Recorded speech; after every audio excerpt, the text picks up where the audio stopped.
வணக்கம். ஆன்மீக செய்திகள். நெல்லை செப்பறை அழகிய கூத்தர் கோயிலில் ஆணி திருமஞ்சன திருவிழா இன்று கொடியேற்றத்துடன் கோலாகலமாக தொடங்கியது. அதிகாலை கோயில் நடை திறக்கப்பட்டு சுவாமி நெல்லையப்பர், காந்திமதி அம்பாள், அழகிய கூத்தர் சிவகாமி அம்பாளுக்கு சிறப்பு பூஜைகள் மற்றும் அபிஷேகம் நடைபெற்றது. மேளதாளம் முழங்க கொடிப்பட்டம் பல்லக்கில் ஊர்வலமாக எடுத்து வரப்பட்டு கோயில் கொடிமரத்தின் முன் கொடிப்பட்டத்திற்கு சிறப்பு பூஜைகள் நடைபெற்றது. சிவாச்சாரியர்கள் வேத மந்திரங்கள் முழங்க கொடியேற்றப்பட்டு திருவிழா கோலாகலமாக தொடங்கியது. கொடிமரத்திற்கு பால், மஞ்சள், பன்னீர், தயிர் உள்ளிட்ட பல்வேறு வாசனை திரவியங்களால் அபிஷேகம் நடைபெற்று தீபாராதனை காட்டப்பட்டது. திரளான பக்தர்கள் சுவாமி தரிசனம் செய்தனர். திருவிழாவின் சிகர நிகழ்ச்சியான தேரோட்டம் 21ஆம் தேதியும், நடராஜ பெருமானுக்கு ஆணி திருமஞ்சனம் 22ஆம் தேதியும் நடைபெறும்.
திருச்சி சுப்பிரமணியபுரம் அந்தோனியார் சர்ச்சின் ஆண்டு திருவிழா கொடியேற்றத்துடன் தொடங்கியது.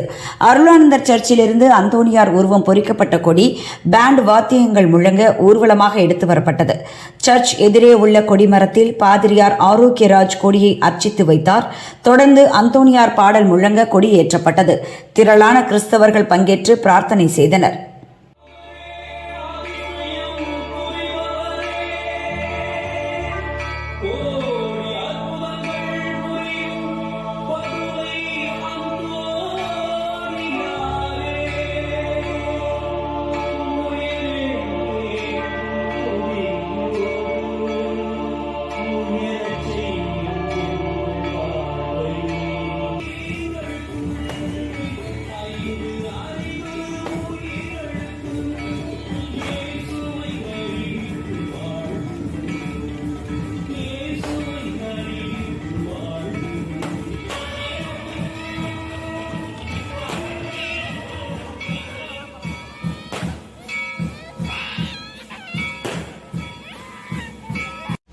சேலம் மாவட்டம் கெங்கவல்லியில் உள்ள ஸ்ரீ ஆதிசக்தி மாரியம்மன் ஸ்ரீ மதுரை வீரன் சுவாமி கோயில் வைகாசி திருவிழா கடந்த 10ஆம் தேதி காப்பு கட்டுதல், சக்தி அழைத்தல் உள்ளிட்ட நிகழ்ச்சிகளுடன் துவங்கியது. விழாவையொட்டி அம்மனுக்கு தினமும் பல்வேறு அலங்காரம், அபிஷேகம் நடைபெற்றது.